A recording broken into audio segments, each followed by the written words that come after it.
Hi friends, for a change, although I'm in the car, I'm not driving. I'm very excited that I have a little bit of additional time in between an appointment and a meeting at work to actually very calmly leave this review of the Handmaid Tale Season 3, Episode 12.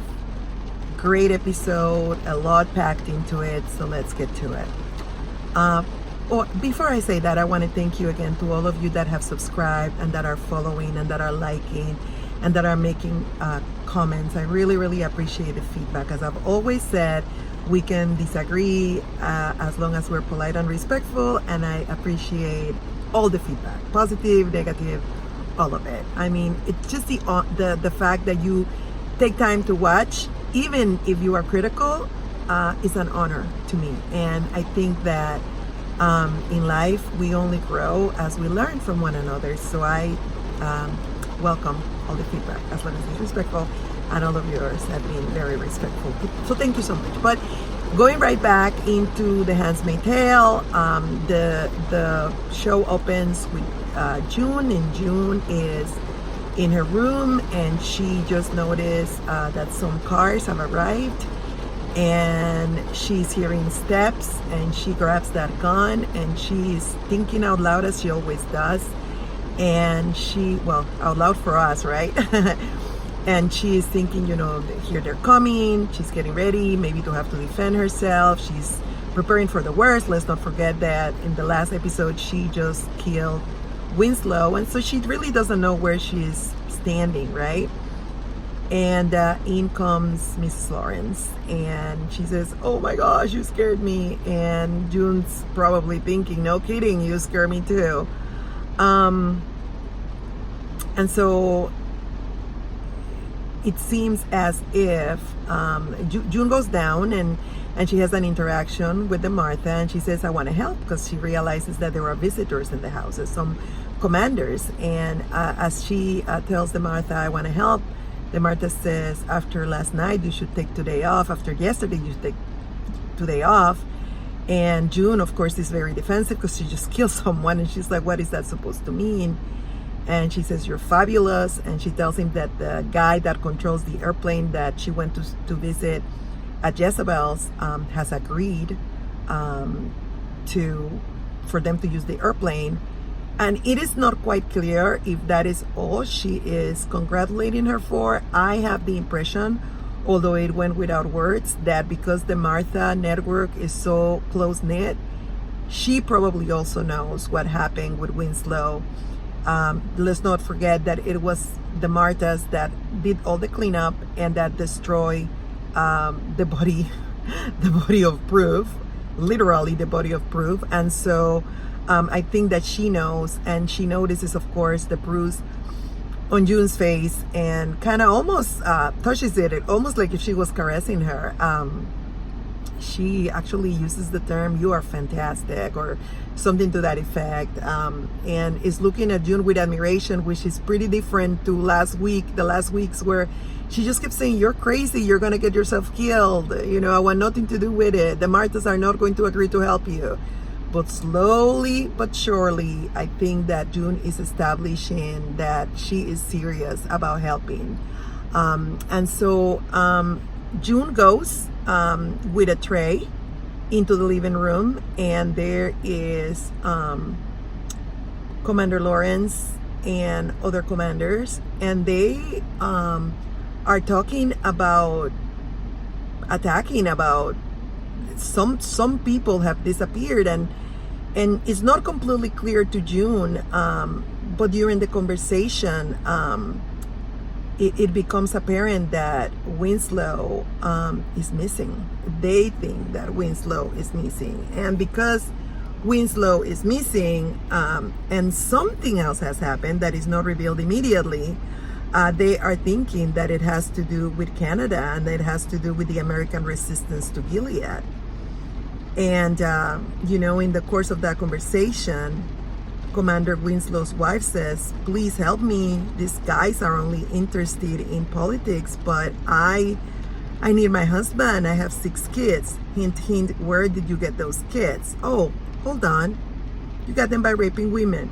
They're really not your kids." She says, they'll take them away from me. So I guess there are rules in Gilead that a woman apparently now cannot raise kids on her own. Isn't that amazing? Aren't there so many single women nowadays raising babies? And although it's not ideal, ideally a child will grow with mom and dad, in reality,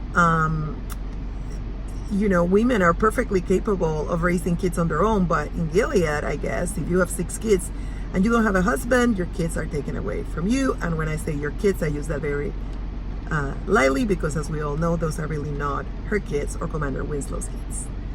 Well, things get a little sketchy during the conversation, because when she makes that comment, when Mrs. Winslow makes that comment, Eleanor, Commander Lawrence's wife, says, well, we can help you. We can save them. And you can see the tension in the room can be cut with scissors.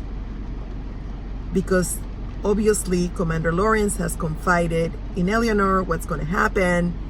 And because she's not taking her medication, because she's unstable, she is leaving the cat out of the bag, and she's saying, we can help you. We can help these kids. We can save these kids.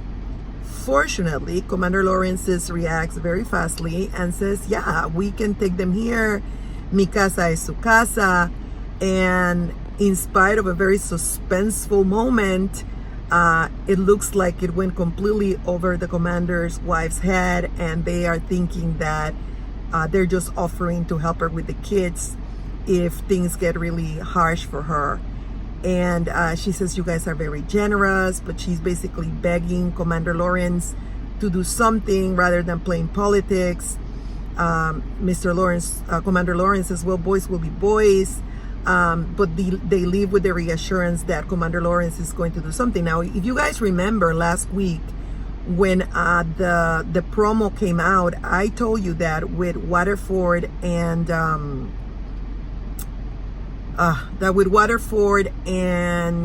Winslow out, that there were several possibilities that when he said they're coming for us, it could be to do something to them, or it could be to reposition him to lead. And that is going to become apparent later in the episode. But let's just go back to this scene. The wives leave. June wants to know. She knows there's something else happening, and she wants to know what it is. And so Joseph Lawrence tells her that the cleanup for Winslow was so good that they think he's missing. And that they are blaming the Canadians. They think they were snatched. And June says snatch, as in what would lead them to believe that? And he says, well, Serena and Fred went to Canada to negotiate something about your baby, and they have been captured and they are being held by the Canadian authorities. And June is in shock. And then she is like, she doesn't know what to do with herself. Commander Lawrence says, hey, be happy. Serena and Fred are toast. And you just got away with murder. Oh my goodness. And so, guys, things are speeding up. And when Commander Lawrence leaves the room, you see June half crying, half laughing. For the first time in over 5 years, she feels vindicated. It looks like things are falling into place, and she's very happy. The scene cuts there, and we go now to Canada, where Fred is being held, and in walks Serena, and she runs to his arms, and they kiss each other and they hold one another. A loving scene between a husband and a wife that are going through a serious trial. Only these are two complicit criminals that together have destroyed a nation, have helped destroy a nation, and have helped systematically rape women and kidnap children. Other than that, it's a very touching scene, but we are not convinced that we should feel sorry for them. And very soon, Fred's illusion that both him and Serena are in a difficult situation and that he can actually save her, because he says, I'm not going to let them do anything to you. Fred, you don't have any power here. So you don't have the power to protect Serena. But then Serena tells him, you really don't need to protect me. I am going to be okay. And at that moment, it dawns on Fred that Serena knows exactly what's happening, or so she thinks, and that he's been betrayed. And that is because Serena then adds, I just want to be with my daughter.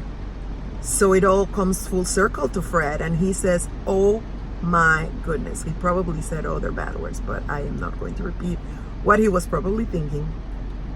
And he realized that he's been betrayed.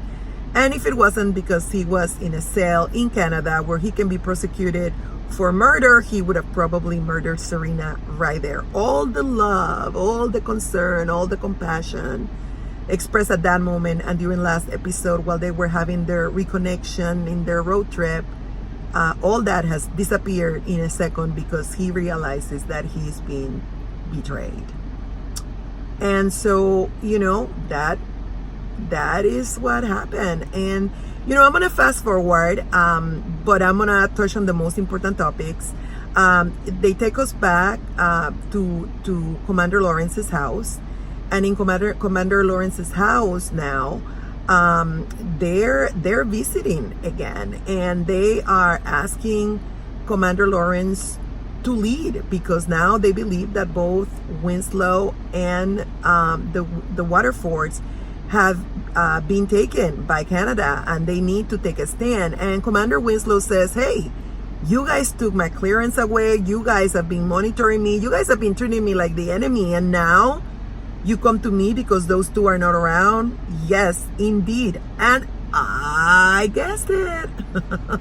I know I'm being too arrogant, but I'm kind of happy that I thought about it, but I'm sure most of you did. But yeah, like I had said, with Waterford and Winslow gone, the logic choice for a leader would be Commander Lawrence, and so this places June in a position of advantage. Although they are talking about attacking Canada, and Commander Winslow plays hard to get, and he says, well, I have to think about it, I can't give you an answer right now. The men suggest, do not like find refuge in your books, take this seriously. He dismissed them, and as they're having a conversation, all of a sudden here comes Eleanor Lawrence, and they're like, where are you going? And she's like, I am going to look for this kid and this other kid who are our neighbors because we can save them too. And she says, and we can save Hannah. June, where's Hannah? And June freaks out. Not only has she just made a comment in front of the commander's wives that could have given away the fact that they're trying to save 52 kids, but in addition to that, now she is determined that she's going to go out and that she's going to save other kids. And all of this, although well motivated, is actually going to put the kids that are going to be saved and the whole operation in danger. And so June is very, very strong with her. She says, you cannot tell, you cannot do this. Commander Lawrence says, enough, June, remember who you're talking to. But June is besides herself. She turns to Lawrence and she says, you should have kept your mouth shut. And she's right. Eleanor is a lovely woman. She's a beautiful woman. I think we've all grown to love her and look at her as yet another victim of Gilead, although it is not 100% certain that she was always this sick. It could be just because she's been out of her medication. But I think at the beginning of this season, at some point, Commander Lawrence did say that she resented what Gilead was doing, that she didn't like the society. So it could be that she's a good person at heart, and that her heartbrokenness has only been made worse because of what's happening in Gilead. It's very apparent that when they established the society, a lot of them didn't stop to really measure the horrors that they were going to have to inflict on others to make their ideal society a reality. At any rate, it looks as if, at least temporarily, Eleanor is calmed down, but I think that June is extremely, extremely concerned about her and how her mental stability is going to affect the operation. It is also apparent during the episode that the Gilead is just, they're in a hurry to declare war. At some point in the episode, Commander Lawrence is talking to them, and he's fighting with them, and he's saying, you cannot close the border. That is absolutely stupid. Why would you do that? What is the end game? You are going to declare war? It's harder to get out of a conflict than to start one. You need to have vision. And he tells June when he's done with that phone call, you know, June, we're going to have to accelerate the plans because they're planning to close the border. June says, no, this airplane goes out on a weekly basis. And if we try to accelerate things and it doesn't look normal, then our mission is going to be in danger. Commander Lawrence thinks about it, and I'm changing the order of the narration just a tad because it is important to know what happens next. What happens next is that Miss Lawrence is in her room. She's being asked to go to her room, and some hours transpired, and June wants to take some food to her because June cares about Mrs. Lawrence and about her predicament. And when June walks into her bedroom, it seems as if she has overdosed because she's in a deep sleep and June cannot wake her up. I must say that this part was not very credible because one of the reasons Miss Lawrence has been unstable is because she has not been able to get her medication. So the question is, how did she overdose? Did she overdose on natural teas? It's impossible, right? So I think that was a little bit of a miscalculation. Although if you guys saw something else, because I can be a little slow sometimes, just let me know. Let me know if I missed something. But I don't understand how she could overdose if she didn't have medications. And obviously she didn't have medications because she's been very unstable. Unless overnight she was given I don't know. The point is June's first reaction when she sees that she cannot wake her up is to get some help. But all of a sudden, June stops and she thinks, and she comes to the realization that although she would like to stop Miss Lawrence from dying, she also has a heavy responsibility upon her shoulders to save 52 children. Now, guys, you are not going to get me to agree that leaving Miss Lawrence to die was the best thing to do, because I happen to believe, and God happens to believe, that life is precious. And although in the context of this show, it would seem that it was the right thing to do, the strategic thing to do, it might have been strategic, it might have been convenient, it might have been the cautious thing to do, but I don't think it was the right thing to do. And I think June realizes that because you can see the sadness in her face, but she still kisses Eleanor, gets out of her room, puts the tray of food at the foot of the door, kind of like to mean that Eleanor never answered the door and the tray of food never went in. And she very softly walks into her bedroom and she lays down, and we can see in a beautiful camera effect how she stays up all night thinking about what she has just done. And you know, one thing was to murder Winslow because he was trying to rape her and he was an evil man attacking her. A complete different thing is to allow someone that has been mostly nice to you to die. Then the episode is called Sacrifice, and it's obvious that June realizes and has decided that Mrs. Lawrence's life needed to be sacrificed for the greater good. I think there could have been a lot of things that they could have done. They could have sedated her. They could have kept talking to her. They could have, was it a risk? It was a risk. But was it worth it? One of the things that Commander Lawrence told Eleanor on the first part of the episode, when she is trying to go out and save kids and she's getting very nervous, Commander Lawrence says, think about the life we're going to have together when we leave this place. And she looks at Commander Lawrence with the sadness in her eyes and says, our life, as in, I don't think that's possible. I don't think we can have a life. I don't think we can be happy and act like if we didn't do what we've been doing here for the last 5 years. It's obvious that the weight of what they've done weighs heavily on Eleanor. And I think that ultimately that and her mental illness is what ultimately pushes her to commit suicide. And June could have saved her, but chooses not to. And she is very, very heavy about it. I'm going to jump and I'm going to go back to Gilead because now, to Canada, because now in Canada, we see Luke and we see Moira and they have baby Nicole. And they are arranging for Serena to see baby Nicole. Tuelo and Serena have an interaction. He says, they're here. He asked her, how did Fred react? And she says, as can be expected. He says, well, you don't have to worry about that anymore. And she says, well, he's my husband. And he says, I'm sorry. And for those of you that think that Tuelo is being extremely nice to Serena and you guys cannot understand why she's not being dealt with as a criminal, and why is Fred in a nice room, why are they not on orange jumpsuits, as June indicates later in the episode that she cannot stop imagining them in orange prison suits.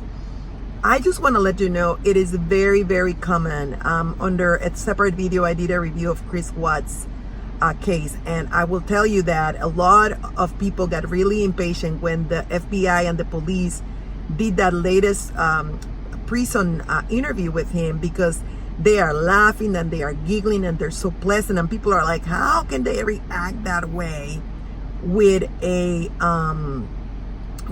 criminal, with a monster like him? Well, it is a tool. It is a tool to make him talk. It is a tool to make him confess so that they can get under the skin and under the mask of future killers. And Tuelo right now is thinking about prosecuting Serena and Fred and bringing down Gilead. And he's going to do whatever it takes to put them both at ease. And he does that because Myra and Luke have arrived and they have baby Nicole. Serena is going to get to see baby Nicole. And Tuelo is going to introduce Luke personally to Fred. And when Moira and Luke first walk in with the baby, it's very interesting because they are taking every precaution. And Moira is like, really? You are trying to protect them from us?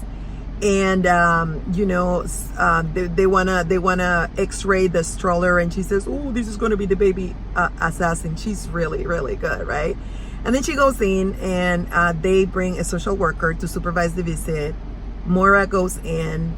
Serena tries to be polite. Moira reminds her who she is. She says, I am June's friend.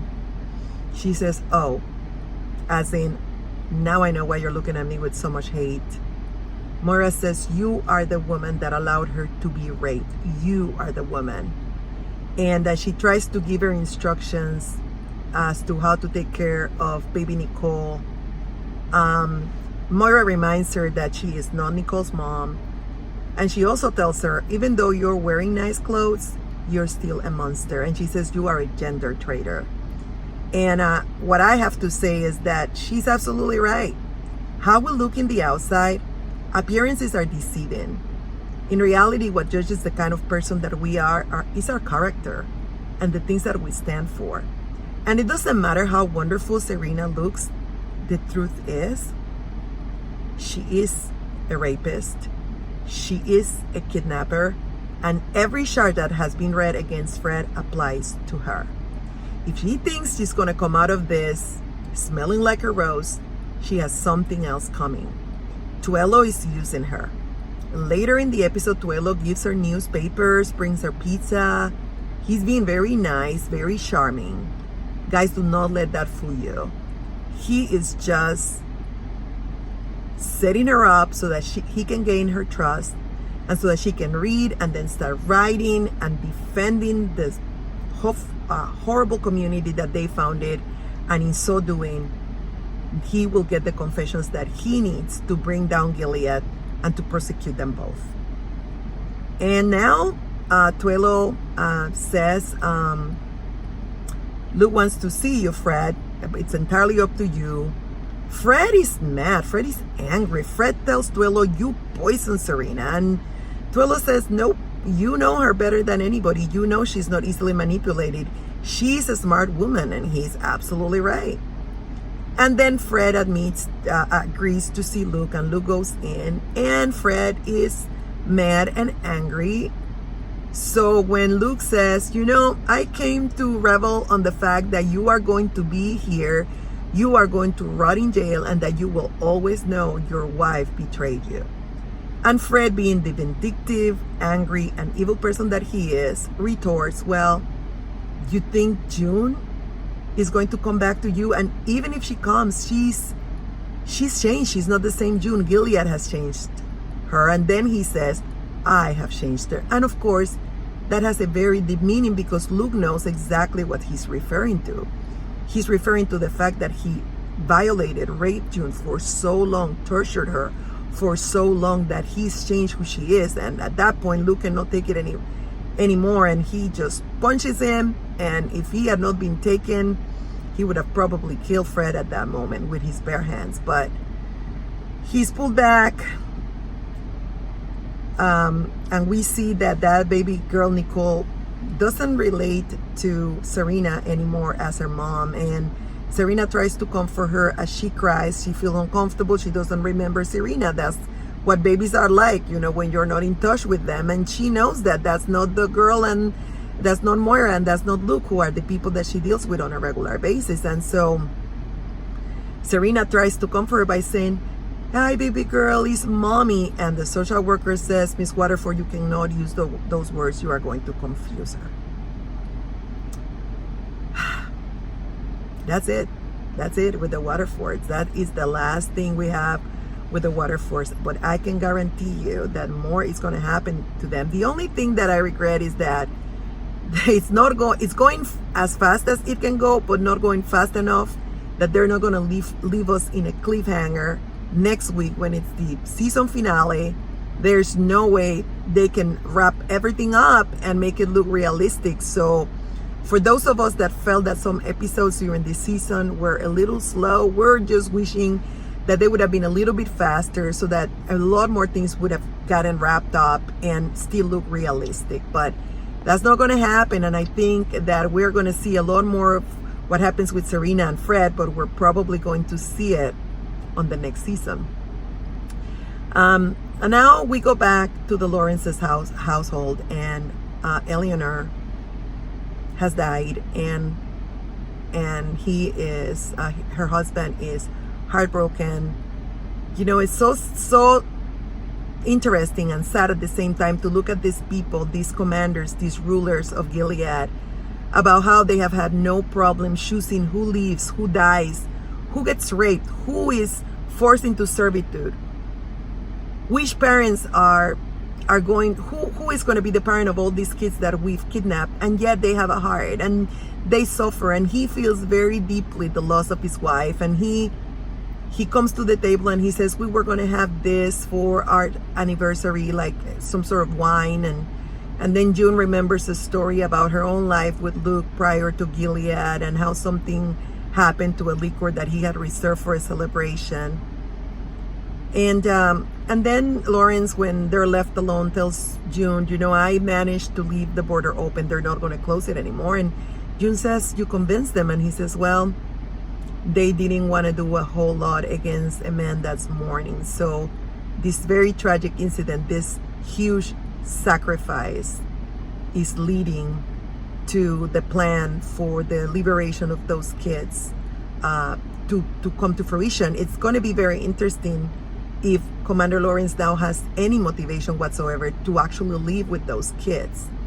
Number one, the one reason he wanted to get out, a big motivator, was his wife, was the promise of having a normal life with his wife and saving her. Now she's no longer here. Second, he is a leader, and now he's been regarded as the new leader of Gilead. So he's going to be tempted to politically stay. But then again, he's a smart man. And he knows that with Serena and Fred being arrested, he probably knows that the days for Gilead are counted. And so he's probably not going to not going to stay. We'll see what happens. We know that June is not leaving without Hannah, so we know that June is staying behind, which is going to set everything up for the full-blown revolution that is going to happen on season 4. Finally, we are at the graveyard, and there's something else that happens in the house, and that is that Commander Lawrence starts blaming himself for not checking on Eleanor, and June says, don't do that, and she says, I could have checked on her. And there is a split second, there's a way in which Commander Lawrence looks at June where I think he is suspicious that June knows more than she is letting him, and June breaks. Her eyes get really teary, but she takes her eyes away from him. And this scene is almost repeated again when they're at the graveyard. There's a beautiful funeral for Mrs. Lawrence, and it burns me with anger that the person leading the funeral is the commander of the one that used to be a commander of Janine, someone that has been raping handmaids too, someone that lied to Janine and promised her that they would have a future together, and he got his arm cut for it. But this is the guy that has some sort of ministerial obligations, and that's praying to God and asking God to forgive them. You know what? In order for God to forgive us, we need to repent, and repentance means change direction.